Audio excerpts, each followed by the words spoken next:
మొదటిగా మనం చూస్తే అదేమిటంటే చంపాలనుకున్నది ఎవరు అంటే చిన్న పిల్లల్ని ఫరో చంపాలనుకున్నాడు. పిల్లలు అమాయకులు అంటుంటాం, పిల్లలు దేవుడితో మనం పోలుస్తుంటాం.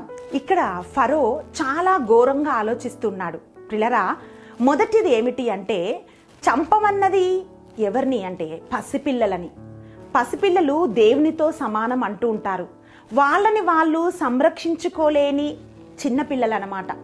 పురటి పీటల మీదనే ఎప్పుడైతే తల్లి ప్రసవిస్తూ ఉందో అలాంటి సమయంలో చిన్నపిల్లల్ని చంపేయమని ఫరో చెప్తున్నాడు. ఈ మధ్య కాలంలో మనం చాలా ఘోరాలు చూసామండి.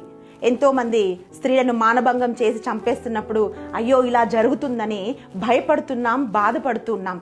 కానీ ఒక సంఘటన చూసాం. ఒక చిన్న పిల్లని, పసిపిల్లని తీసుకొని వెళ్ళి మానభంగం చేసినప్పుడు ఇంత ఘోరమా అని అంటున్నాం. అవును ప్రియులారా, ఆ రోజు ఫరో కూడా ఆలోచించింది ఏమిటి అంటే పసిపిల్లలు వారిని వారు సంరక్షించుకోలేని వాళ్ళు వీరు చంపుతున్నారా, తీసుకుంటున్నారా కూడా తెలియని పిల్లలని చంపమని ఫరో చెప్తున్నాడు.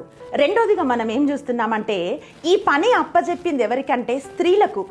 స్త్రీలు సహజంగా ప్రేమమూర్తులు అంటూ ఉంటారు. వాళ్ళు గర్భాన్ని మోసి లైఫ్ గివర్స్ అంటాం, జీవం ఇచ్చే వాళ్ళలాగా, ఆ జీవాన్ని ఇతరులకి పంచే వాళ్ళలాగా ఉండే స్త్రీలని ప్రాణం ఇచ్చే వాళ్ళనే ప్రాణం తీసే వాళ్ళలాగా ఫరో వాడుకోవాలనుకున్నాడు.